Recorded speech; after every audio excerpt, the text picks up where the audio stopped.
PDU information, please visit our PI community. Type in PDU in the search, and you will find the PMI rules in an article called Webinars and PDUs.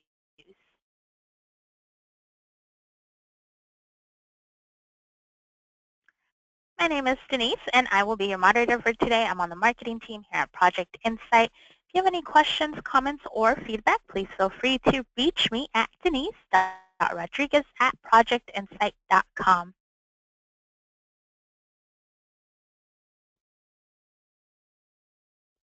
If you're not already familiar with Project Insight, we're a cloud-based project management solution. We work with two kinds of companies, those that are rapidly growing and need to scale the way they're managing their projects, and those who want greater visibility across their project portfolio, want more insight into the workloads of the resources, and want a better way to collaborate on projects among team members. If any of these sound familiar to you and you'd like to learn more, please feel free to give us a call, send us an email, or of course you can always request your free demo at projectinsight.net.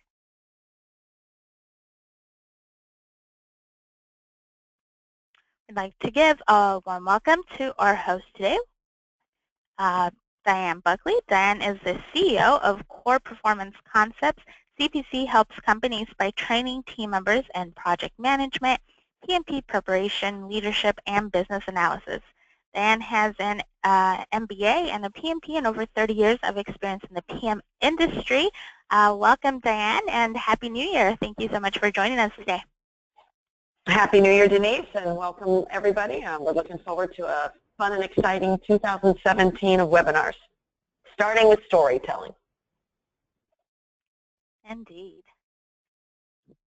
And joining Diane will be our presenter for today, Jennifer Samuel Chance, aka Miss Jen Jen.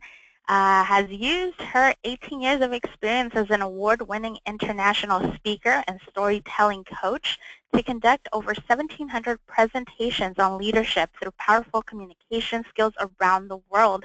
She specializes in speaking and coaching in the transformative power of strategic storytelling that is designed to grab attention, close sales, and grow leaders. Jennifer holds an MBA from the University of Tampa, Florida. She was also the 2014 and 15 Speaker Academy Dean of the National Speakers Association for the Central Florida chapter. This is Jennifer's first time with Project Insight webinars, so thank you so much, Jennifer, for joining us. Good morning to you. How are you doing? And Happy New Year, by the way. Okay, Happy New Year to you. Thank you so much for inviting me to speak to the Project Insight community. I love it.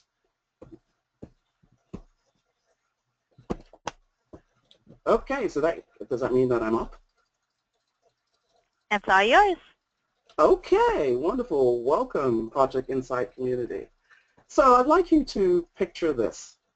Imagine that you're working on a project. You're the leader, you're the manager, and your project ends up being actually on time and within budget.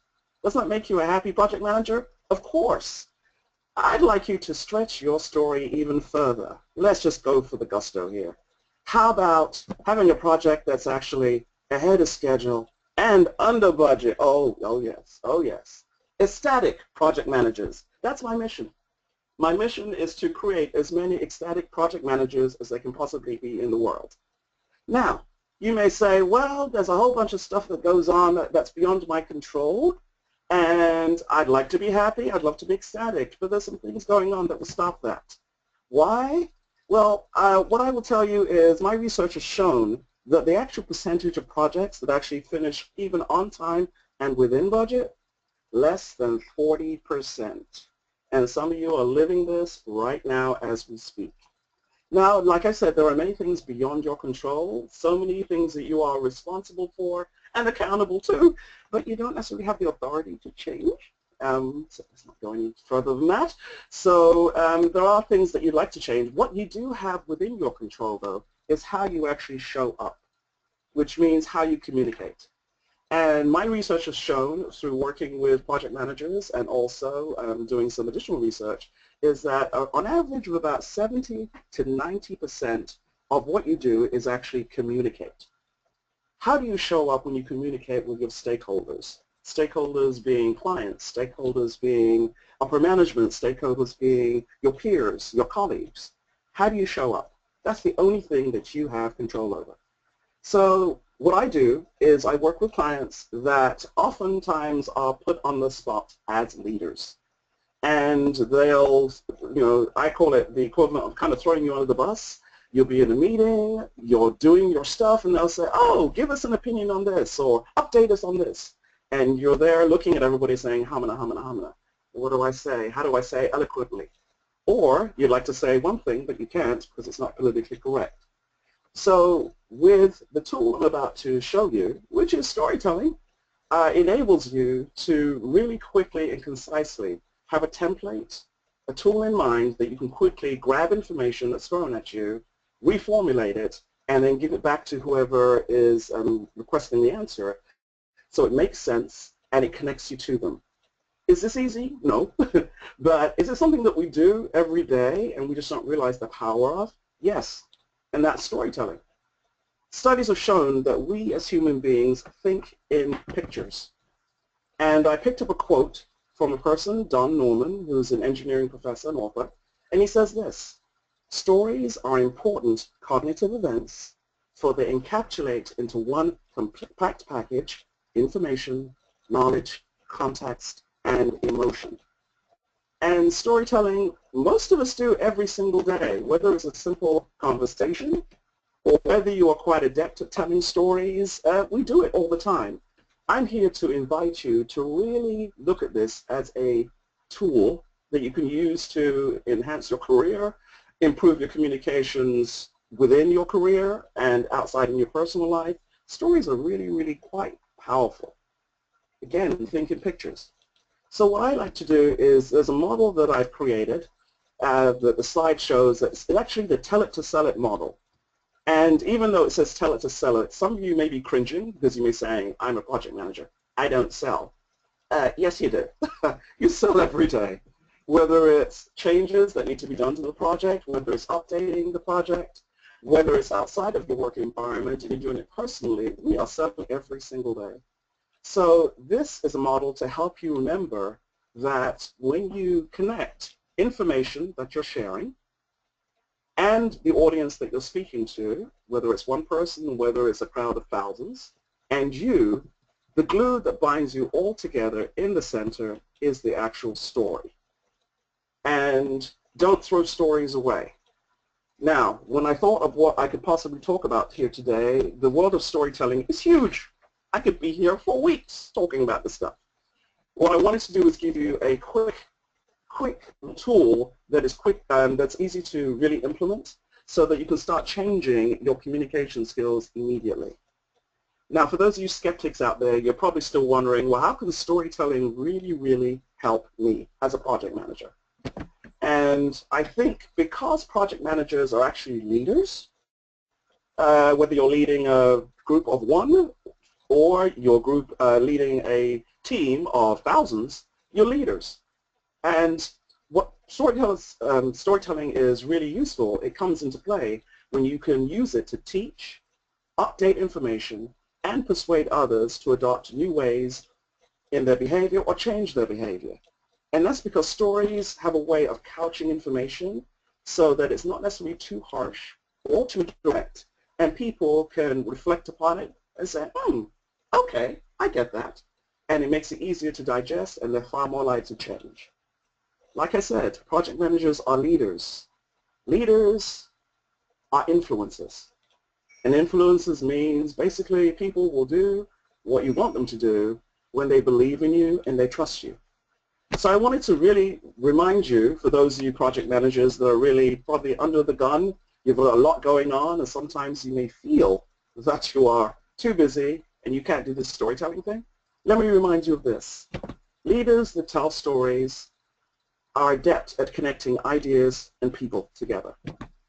They tend to bring organizational values to life because if they've got to communicate the updates of this project that's going on, you share the vision, you share the values of the organization. Again, you couch it in a way that people can really embrace it.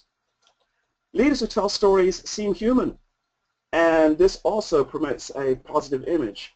I don't know, for most of you that have gone through a career change, once you become a leader, sometimes as leaders, you're put on pedestals. Other people put you on there. You don't put yourself there. But if you are perfect all the time and shiny, or people don't have an insight as to your background, possibly your struggles and vulnerability, then you seem like you're from a different planet. So what stories do is it makes you relatable. It makes you know, it makes people that listen to you know that you're real and you're going through what they've gone through, and you can have empathy and understand others. Leaders who tell stories put information into context, and I'll show you very specifically with the technique we're going to go through today exactly how that works. Stories appeal to all different types of learners. Some of us are auditory, we just like to listen to stuff. Some of us are very visual, we like to watch stuff. And some of us are kinesthetic, which means we like to do stuff. And depending on how drama-filled the story is, you can make it so that you're verbal, you're telling the story, but if you use language and you use vocabulary that's quite descriptive, you're painting a picture in the mind of the person. And depending on how entertaining the story is, you can also affect the emotions of the people that are listening, which makes it, to some extent, kinesthetic. They're right there with you in the story. When you do all of that, it makes it so that you show total respect for the audience because you realize they have needs. There are several questions they're asking themselves, which I will tell you later, as to why they should even listen to you. And when you do all of that within the story, then it really shows them that, you know what, you respect us and we like that. Now, today we don't have time to go over speeches and presentations, which many of you have to do as project managers to update the stakeholders as to what's going on. But I did want to put in there a basic overview as to how speeches and presentations should flow, and this is extremely, extremely basic. Of course, there needs to be an opening, and I'm showing here exactly where you would insert stories. If you have an opening, you could start with a short story, kind of like I did. Imagine this: happy project manager, etc. Or you can open with a provocative question or a statement. Then there's the body of your speech. Again, you have many points that could be supported by a story and or data. And then lastly, but not least, you have a close, which you could close with a story and a call to action if necessary. Did you notice anything kind of common here? Story, story, story. So, very important to embrace your stories the way they should be. So, here's a question for you. For many of you that are listening and perhaps watching this presentation, I'm curious as to how you get ready for presentations, speeches, and talks, and in general, and then we'll take it from there. So, how do you get things done? Here is the question. How do you get ready for a presentation?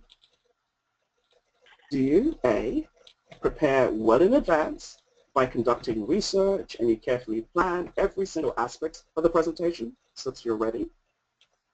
B, do you wait till last minute to prepare and then somehow you get through it? Or C, you have no preparations needed because you know your stuff and you kind of just wing it? Which do you do? A, prepare, B, to last minute, or C, to no preparation whatsoever? So I'm going to turn it over to Denise, and then she's going to tell us how you guys answer.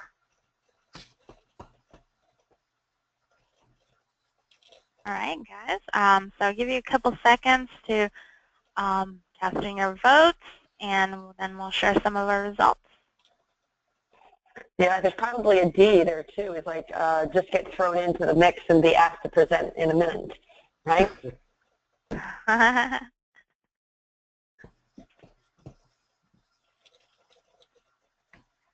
All right. So it looks like 86% said A, they prepare well in advance by conducting research and planning. 11% said wait till the last minute to prepare, and 2% just wing it. I'm impressed. Hey, honesty counts, right? Yes, and I'm sure that all of this entire community are totally honest with the answer of A, of preparing well in advance. Okay. So is the poll closed, or are we going to wait for some more answers? Yes, please, carry on. Okay, great. Okay, so this is a very impressive group because I can honestly tell you that when I do ask this question of other audiences, the answer is more in the B, wait till last minute, and C category. Even though if you're A and you prepare well in advance and you do research and all that kind of stuff too, there are probably often many, many times when you actually don't have the time to prepare as well as you possibly could. So what usually happens is when that's the case, I end up with people having presentations that are what I call a hot mess. And it's the equivalent of having just a ball of string that's just a hot mess, which means you have an idea of what you want it to be like. You may present it, but it doesn't quite come out the way you want it to. And my invitation to you is to, even though you prepare very, very well and you do the research, etc., how engaging is it? Are you having presentations and speeches that are chock full of information and statistics and data, which is great and wonderful, but if you're speaking to audiences and stakeholders that doesn't really appeal to them because they're thinking and listening in pictures, then you may have a lot of information that is not sinking in because it's not, I would say, user-friendly to them. And it doesn't mean you're doing anything wrong. I'm just inviting you to make sure that you add stories which will open up the portals of knowledge, so to speak, so that people really get a hold of it. And if I can add a comment in there, Jennifer, is that we have to pay attention to our audience. So Yes. Again, anytime we're doing a presentation or a being put on the spot kind of thing, we've got to pay attention to that audience and be able to communicate in a way that those individuals want to be communicated to, right? Right. If you're very familiar with the audience, which means you've worked with them for a long time, and I'll just use this as an example, if you tend to be quite logically based, which means you're about facts, information, and data, and the audience you're speaking to is pretty much exactly the same, then that's great, which means you automatically speak the same language. What I have found, and many of my clients have found, though, is that sometimes we make assumptions that people automatically think that way, and sometimes it's not necessarily the case. So all I invite you to do is you will still pretty much communicate the way that you think you should, but open up a little bit so that you can add some additional elements to it, so you kind of catch everybody. And again, all learning styles so that they all respond to whatever you have to say because you've covered the bases. So, great statement, Diane. Okay, so let's talk about stories. And even though a lot of information you'll be sharing will probably be factual, the question is always going to be, which type of stories should you tell? And here it talks about on the slide that it depends on the situation, the intent, and the time that's at hand. Different narratives serve different situations. I'm actually today not going to focus too much on the presentation in its entirety. I'll focus on one small aspect because people ask me all the time what type of stories, how long, etc., and it really does depend. Partly due to what Diane just said, it depends on your audience and also the intent of what you're trying to share. A quick overview of getting a slight guidance as to what type of story you should tell is you use short stories, metaphors, and analogies when you're giving short presentations and maybe short conversations. So if you don't have time to give a long presentation, that's not the focus, but you have to share information, short presentations, a couple of minutes, or analogies and metaphors would actually suffice. Now if you're doing a formal presentation, then you may have time to do a full story. And again, depending on the intent of what the story is about, that determines how long the story is. But I do recommend that you reserve more complete stories for that. It's really tough to stand in a conversation with somebody and they go and launch into a 5-10 minute story. People just don't have the time to listen to that. So I want to make sure you don't get trapped into that. So what I will do today is focus on a tool which really hones in on metaphors and analogies. And what these are kind of mini stories. Metaphors, which is the use of short phrases and words that already have stories attached to them, allows you the power of capturing a complete story in a few words. And an example I use here is Shark Tank. For those of you that may watch television, there is a television show where entrepreneurs go in front of a panel of venture capitalists, rich venture capitalists, and they pitch their ideas and their businesses in order to get the venture capitalists to invest in their business. The title of the show is called Shark Tank, which for most of us that will be familiar with a shark, the sharks are not exactly the friendliest creatures on the world, and they may eat you and be vicious. And then tank is fish tank. So when you hear Shark Tank, automatically, if you are not familiar with the show and you've never seen it, you already have a picture that whoever's on the show is going into dangerous waters. So that's an example of a metaphor, a couple of words or a phrase that really paints the picture pretty quickly. Shark Tank.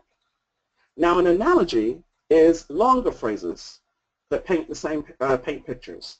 And an example I've used here is, for example, this person, she just started this new job, and she basically embraced those new processes just like a duck takes to water. So in our brain, we have the picture of the duck swimming along in water, and it's easy for them and it's natural. And then you apply that same similarity to the person that you're talking about. So metaphors and analogies, depending on the situation, you can use them interchangeably, sometimes together. And what I've done today is put together a couple of examples so that you know how to use them. Very valuable tool that you could pretty much have in your back pocket. So especially for those situations where you put on the spot pretty quickly and you're like, humana, what do I say? If you've done the work ahead of time and you have some metaphors and analogies ready, then you may be able to apply them real quickly so that you can use them as a very effectively. So an example of this, how to be diplomatic using metaphors. And what I've done with this is I use the metaphor of a stack of cards that have been put into a pyramid. When I was younger, I used to love to do this, where you get a stack of playing cards and you put them in a pyramid style so they all stack up on top of each other, and you go as high as you can until the whole stack falls down. So imagine you're in a meeting and one of the leaders says, oh, that's great. You know what? You guys are doing real well with this project. Seems like everything's on target. Let's go ahead and add this one additional element. I think it'll be fine. So one way of using a script to answer this without being politically incorrect is this. Thanks for sharing your great idea and suggestion with us. Let me do my due diligence to make sure that this addition to the project will not cause this project to go off schedule or over budget. Think of it like adding an extra card to a perfect card pyramid. You've got to be careful what to add or take away, or it could cause the entire pyramid to fall down. I'm sure you wouldn't want that to happen, would you? Can I get back to you by 3 o'clock this afternoon and let you know about this addition? So this may sound wordy, and for many of you, you may say, well, I don't speak that way. I agree with you, but there are times when scripting like this, if you practice it, you of course adjust it to the situations that are more common to your environment, you may find that you can pull this out pretty quickly, different metaphors pretty quickly, and it allows you to answer without saying, heck no, which is what you probably like to say, and you be diplomatic, and it also opens up the space for the person that you're speaking to say, oh, okay. Now, they may not want to hear that answer, but it is a diplomatic way of kind of saying, let me wait, find out, and I'll get back to you. And if I can add a little bit to that, Jennifer, it's a great idea here. You know, one of the other things, too, that this kind of alludes to is recognizing why the person was asking for it.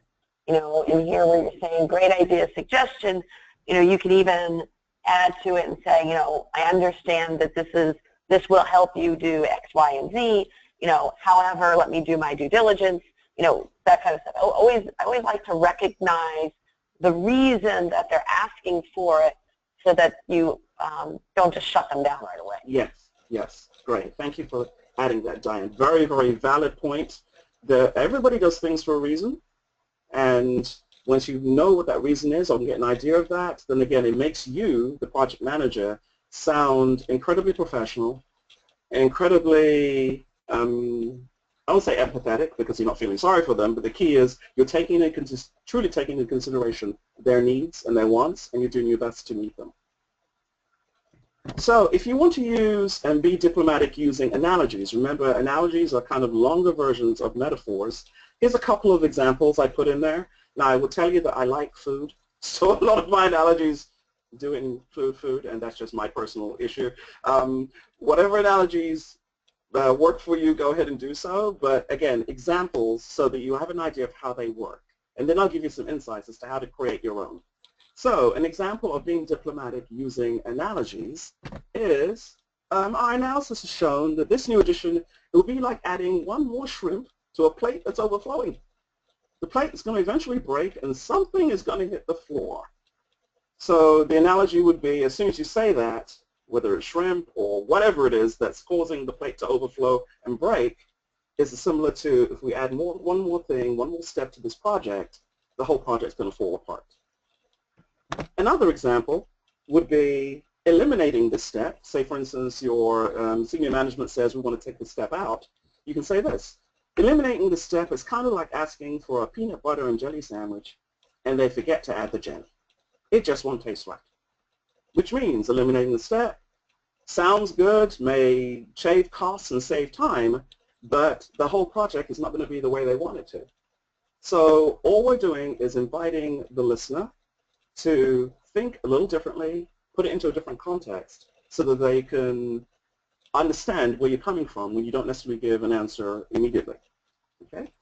So being diplomatic using analogies and metaphors, quick tools that you can use if you do your diligence ahead of time to create them. So the key is you're in that tough situation where you are put on the spot, and I just wanted to put this in there so that you keep calm and you don't say those things that are probably going to get you in trouble or fired.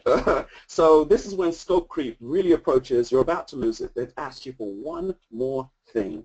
What do? You pause and you breathe and you smile. Take a deep breath and smile before responding. Even if you know that whatever they're asking for cannot be done, don't necessarily give a negative answer immediately because you want to make sure, of course, you give yourself time to collect yourself and say things diplomatically. And also, too, don't take it personal. Just like Diane said, there's a reason why they're asking for that, and it has sometimes, in most cases, nothing to do with you. In many cases, project managers, you guys are the messengers. That's one of your functions. And, you know, you want to make sure it's not about you. It's about them needing what they think they need. So your job is to communicate in such a way so that you can explain to them what would work and what wouldn't work. So don't take it personal. You smile and you use the diplomacy scripts, which is similar to what I just demonstrated, and of course creating your own so that you can be ready when the situation happens. After you've said what you've said, which means if you're going to get back to them at a certain time or you've made a certain statement, then you be quiet and smile and breathe and don't say anything else. What many of us do is we keep talking, maybe due to nerves, maybe due to the fact we want to convince them why this is wrong or this is right, and you just get yourself in deeper trouble. So you say what you need to say, you smile, you nod, and you breathe, and then let them speak next. This, again, gives you the mark of being a true professional, of saying just exactly what's needed when you need to say it, and being quiet when you need to. Many times, again, if we listen to them after you've made your statement, you'll find out more about why they're saying what they're saying, and those listening skills are going to be totally invaluable to you so that you can answer the way they want you to answer after you've done your due diligence. Here is an idea of how to create your own simple metaphors. And there are many ways of doing this. The simplest one that I teach a lot of my clients is this. I like to make analogies to cars because the majority of us do have cars or are familiar with cars. So here's a question that you could do for yourself to get into the mood of creating metaphors. If the project that you're working on was a car, what type of make and model car would it be? Would it be a new Ferrari, which means the project's going gangbusters, everything's good, everything's happy, it's on schedule, possibly under budget? Or is it a sputtering 72 Ford Pinto, which I used to have, many of you might have had the same car, especially if it's running now, coughing and spluttering along the way, which means you have problems. So if somebody asks you, how's your project going? Depending on the audience, of course, who you're speaking to, you may make this analogy or this, give them this metaphor so they get an idea of what's happening. Oh, man, it's a Ferrari. We're off and running. Oh, okay. People get that. Or, again, depending on who you're speaking to, oh, it's kind of like a Pinto or whatever car you decide to use. It's coughing and spluttering. We're getting through it, and there are some things we need to work on. Again, people have the picture in their minds. Metaphors, analogies, incredibly, incredibly powerful. So I do recommend that you take the time to create many. Many of you already have some, I'm sure you do. And making sure that enables you to really use this tool to reinforce information that makes it easy for your listeners to digest, to understand. And I think that you may consider that this may be a great idea for you to put into action as soon as you possibly can, so that for those of you that may already have metaphors, and you may be using this already, to really put a concentrated effort so that any time you put on the spot or any time you need to do that presentation, these roll off the tongue so that you can create them and produce them as soon as possible. Now, you do want to make sure there's not too much overkill. I don't want a whole conversation to be just metaphors. You do need to use them judiciously, and this will come with practice as you develop them and go further. Now, let's expand stories. Metaphors and analogies are mini stories. For those of you that already have skill in metaphors and analogies, you may be asking the question, okay, I do presentations and speeches right now. How can I change my stories? How can I get some more stories into what I do? And bottom line is this, where are the stories? Well, they're everywhere.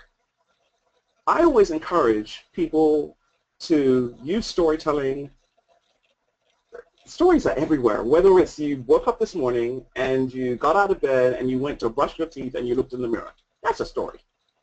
And you'd be amazed at how stories that you don't think are important to somebody that's listening to you. Stories are everywhere. They're in your personal life, family, friends, and children. And I think what's really, really powerful and makes you unique as a communicator is when you use stories that are on the surface, don't seem like they have anything to do with the content and information, but they really do.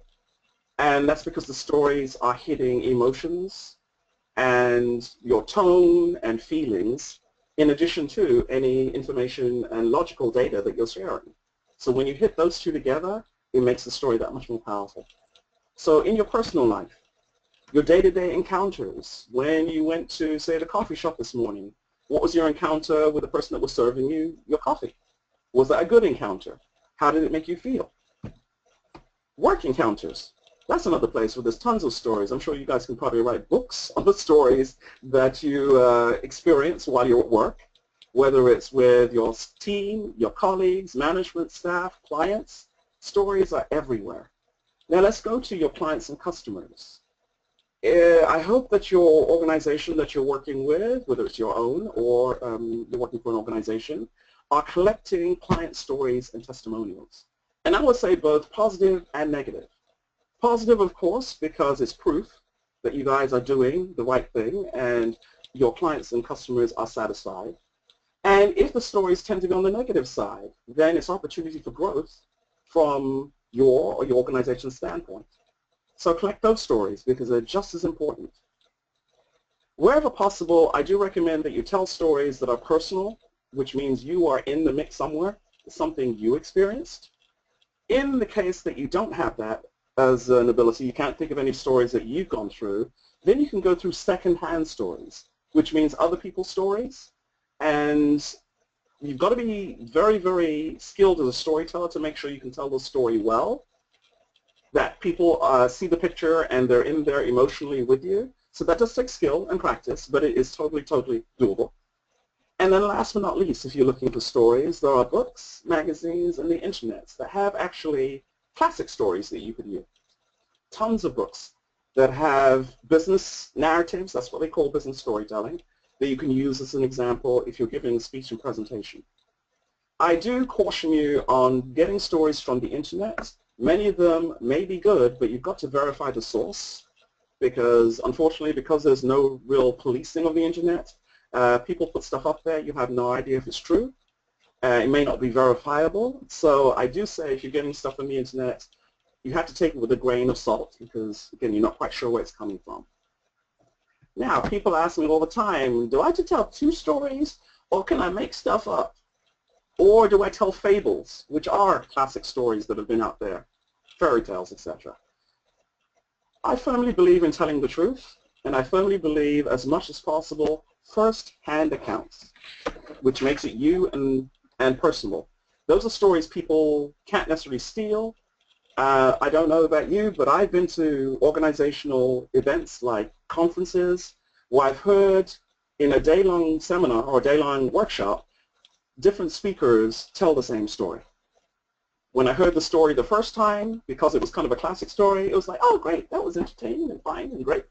The second time I heard it, I was like, oh, wait a minute now. And it made me doubt the credibility and originality of the second speaker. When you use original stories that are based in fact and truth, there's usually no disputing it comes from you. And then people have a way to connect to you. So I do, as much as possible, advise that you use your own stuff. And if I can add a little bit there too, especially, you know, we have a group of project managers here. It's always, to me, it's always, you know, sometimes you have to communicate bad news, right? Mm-hmm. And you can communicate bad news with some level of storytelling. And storytelling doesn't mean that it's false. Storytelling just basically means that you're presenting in a way that people can understand and relate. And, you know, sometimes you want to look at the bad news that you're having to say and say it in a way that is, you know, true, but not harsh. Right. And I'll give you a little example. Is we had to tell a client that we're going to be late on a deliverable, and part of the reason why we were late on deliverable, we were waiting for this other project to get done because we wanted to leverage the work from that other project and not have to do things twice. You know, so, you know, rather than just walking up to the client basically saying, hey, you know what, we're going to be late, you know, because we're waiting, you know, you can still position it in the fact that, you know what, we're doing some pre-work with this other client that we're going to be able to leverage. That's taking a little longer than expected, so therefore, you know, we're running a few weeks behind, so we're just waiting for that to finish. So I'm not saying that, you know, we're just waiting. We're putting it in a little bit of context that, you know, we are doing work, we are making progress, you know, and it makes the client feel that, you know, we're not just throwing them out, hey, you know, we haven't done anything, so therefore we're going to be late. Excellent point, Diane. Excellent point. Stories are about just. And so it's about, to your point about, you know, preparing. You know, you want to think through what your message is going to be, and you do want to say facts, but you want to prepare it in a way that people can accept it and understand it. Right. Excellent point, Diane. I say storytelling, because it's storytelling, some of us have the picture in our minds of stories, children, entertainment, which that is obviously a very huge part of storytelling in our community. But it's the way that we present stories that it's one of the most probably misused and underused tools out there. And I'm here to just really emphasize that, and Diane makes the perfect point of it's just a way of explaining the same information. And if you haven't been doing that to this point, to consider doing that, because you'd be amazed at how people will react quite differently to the bad news, just like Diane said, whereas before you would have said, no, we can't do it, we're going to be late. They're like, what? And then before you know it, you have trouble on your hands. So thank you for sharing that. So, stories, analogies, metaphors. What if your thing that you're saying to yourself is now, but I can't remember my stories. There's enough going on in my head right now. I can't remember what do I do? So of course, you catalog, you record, you take care of this information so that you can access it when you need to. So one way you could do it is keep a journal. You're doing your research, you come across stories, analogies, and metaphors you think that you could possibly use in the future. So what I do on a day-to-day basis, actually, if I go through a situation during the day and I had a great encounter with somebody, even a negative encounter, what I tend to do is actually jot myself a few notes at the end of the day. I have a journal. It is not very detailed, I will be honest right now, but enough information so that if I am looking to create a speech or presentation in the future, and I'll say, oh man, what happened? What was that situation with that clerk? Okay, and then I go through my journal, and I have the basics about the information. It jogs my memory, and then I can go ahead and use the story. Now, another way of recording your information, if you don't have time to write things down, is to actually physically record them. Whether you use your cell phone, because the majority of cell phones today have a recording feature, a little recording button, and there are times when I don't have pen and paper available. So what I will do is sometimes go to the bathroom. Hopefully nobody's in the bathroom. And if I've encountered a situation, I'll say to myself, okay, I will record real quickly what just happened. And I don't wait till the end of the day, because then most of my memory, the way it's been these days, will go. But what I will do is as soon as I possibly can, I will find myself in a corner, go to my car, and real quickly just record the essence of the story. And because of technology the way it is right now, there is an actual app on my phone. I'm not going to give you the name because I'm sure there are many other versions out there that may be just as applicable. But you can probably go to your app store and find it, where I actually record the information into an audio diary.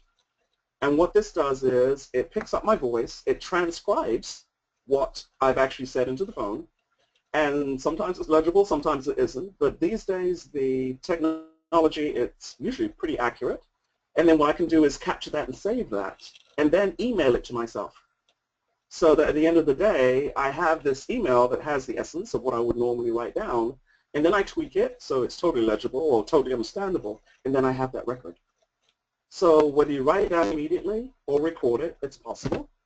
And then if you come across articles and stories, I recommend that you categorize them, put them in a file so that you can find them when you need to. Because that's, again, we have a lot of information flowing around us, and you want to make sure that this stuff is easily accessible to you. Now, with all these stories, you've got to figure out, how do I choose the right stories? Which stories do I want to tell? I recommend that you pay attention to how you communicate as a person, and you've got to tell stories that make you feel comfortable. If you weren't there, or you're telling a story that's third-hand, or it's a fable story, that requires a lot more work and preparation than it would be first person. So when you're thinking of stories to say, you ask yourself, you know what, can I tell this story well? Does the story resonate with me? Is it one that I like to tell? Do I want to learn it and tell it? And can you see the characters and the situations in your mind when you read or hear the story? Meaning, if you've lived the story, as you're thinking about it, as you're thinking of telling it, do you have like a movie going on in your brain as you're thinking about it that you can easily relate to other people? Because you've got to naturally feel comfortable with the story. If you don't, the audience, whoever's listening to you, whether it's one person or thousands, will pick up on that immediately. Now, Diane mentioned earlier about who you're listening to, who you're talking to. What do they need when they hear your stories? And I love this little diagram of this girl here, because basically they need to believe the story that's going to be worth their time and effort. Because in their mind, the listener's saying, why am I listening to you? Why are you telling me the story? They need to believe that you like the story. And most importantly, and this is hard for a lot of people, especially if you have a lot of information flowing to you, I say don't memorize and recite the story. You memorize it to the point where you know the facts and information and the flow and logic of what happened, and then you've got to be kind of loose with it, add some drama, work with your voice, work with your staging, so you paint the picture in the listener's mind, and they're right there on the journey with you. And that just takes time and practice, but it's quite doable. For those of you thinking, oh my gosh, that's a lot of stuff. How can I do this storytelling thing? I'm really bad at telling stories. Do I need to do all this storytelling thing? Is it really that important and have an effect on people, that much of an impact? I'm busy enough as it is. I don't have time to study and do all of this stuff. It's quite overwhelming. And this seems hard and complicated. Where do I start? Well, the key is wherever you are, you just start. Do any of you relate to the graphic I have on the screen? For those of you not listening, it is a graphic of the perfectionist scale, which means Are you satisfied with whatever you're doing being good, very good, or excellent? Or are you the perfectionist, which means you go above and beyond, you don't go, or rather past go until everything's perfect? With storytelling, that's a target that's always going to be ahead of you, which means you can always do better. You've got to start somewhere. So if you use stories right now, how are your stories? Do you need to work on them so that you can ramp them up a little bit? If you don't use stories, maybe the first thing you start with is collecting your metaphors and practice those. What do you do so that you go to the next level? So what are your next steps when it comes to this storytelling thing? The first thing is be honest with yourself and your communication with your stakeholders. It is what it is. This is not about judgment. If you are very familiar with the fact that most of our issues when it comes to projects not coming in on time and on budget is communication based, what's your part in that? And then what can you do to work on it? Then you do is develop a plan to change what's not effective, and then take the time, make the time to create stories and develop and apply stories to your verbal communication process. These are skills that you can apply to your career, to your work situation, but most importantly, it does bleed into your personal life as well. And you will find that you'll have different reactions from people that you speak to outside of work that will notice the change in you. And your influence overall, both inside your work situation and out of it, will transform the way people react to you, most likely for the better. So the key is this. Question is this: are you a hot mess? Which means there's work that you need to do. Or do you take whatever this ball and mess of string is and you can wrap it up so that it is neat and easy for people to digest so that you communicate with clarity and purpose? That's the key behind getting your stories, making them nice little bundles and packages, another analogy, so that people can receive your gifts quite easily versus trying to sort through a lot of data and information, which is all very valid, but may be overwhelming for some of the people that you're communicating with. So, in order to help you do this, I know that studies have shown that I've gone through a lot of information today, and chances are 48 hours from now, you'll probably forget most of what I've said. Maybe in a couple of weeks, you forget that you were here at all. So I'd like to make it easy for you, and I know that there are many of you that probably took notes, and that's great, but in order to really embrace this storytelling journey that you're going on, it does take a lot of work. And my goal as the person that I am is I want to make you a static project manager. So I want to make it easy for you. So I've come up with a special promotion that's offerable to the Project Insight community, in which case I'd like to tell you about my Storytelling for Project Managers template project. And what it is available after the end of January, and I'll tell you why in just a second, is that I have an online project, five online modules that enable you to find your stories, develop your stories, and teach you how to tell them in the most effective way. We'll go into analogies, we'll go into metaphors, we'll work on how to find your stories and break them down so that they're easily digestible for your audiences. The advantage with this program is you get to work at your own pace, and then you will have feedback from me from email so that I can keep tabs on how you're doing. My main concern is that I know that you guys are busy people and you don't have a lot of time to devote to this probably, but I do want to be able to give you a tool so that you can work on your own pace, at least just get started on something. Again, you'll have exercises, homework, so it enables you to develop unique stories that you can use in your presentations and your speeches and even conversations. And this program is really designed for project managers, and if you notice what I've said here is this program is not going to be available until the end of January. Reason being, because I'm going to be with you guys in a couple of weeks, and I'm sure that you guys have a ton of questions, what I'd like to be able to do is take a look at your questions and answer them as many times as, as much as I possibly can. And those answers, especially the frequently asked questions, will be added to this program, especially for you guys. So that's why it's not going to be available till the end of January. But I want to make sure that you know it's available so that you can work on this on your own and get started with this. Now, if you go ahead and reserve your copy of the program right now, 2 free bonuses, and this is available for the next 24 hours. What I will do is give you a program that is basically storytelling for introverts. And it is a program on how to network. Many of you are leaders. You have to do this networking thing, meeting with people and having conversations.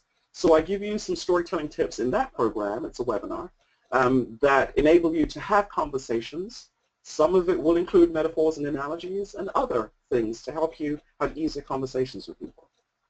The final bonus would be that if you decide to go ahead and reserve the program now, then it allows you to get a 45-minute free session with me, which means you're going to work on your program, and then we're going to be able to physically talk to me, and I will give you my total feedback and coaching on what you're working on. And this in itself, one session with me usually costs way more than the entire program costs. So again, if you go ahead and sign up, you go ahead and you get the Storytelling for Introverts program and a free 45-session session with me. So there's information that you go ahead and fill out, where you can either send me an email or give me a call, and we'll go ahead and get you started, and then you'll be well on your way to telling those stories the way that I know you can. So it's been my absolute pleasure talking with you guys, and do we have any questions?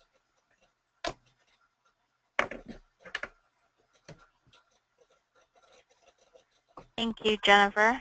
Let's see here. I'm just going to take over presenter rights and jump to a couple questions before we end. We don't have too much time, but I'll squeeze in one or two.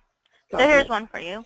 When is the best time to tell a story directly about one or more people in your audience, and when is it a better time to tell a story that is about someone else in a similar situation? Okay, so let me make sure I'm understanding the story. When is the best time to tell a story about one or two people? My question there would be, is it a complimentary story? Are you praising them? Are you recognizing them for good work or something they did wrong? That question needs to be answered.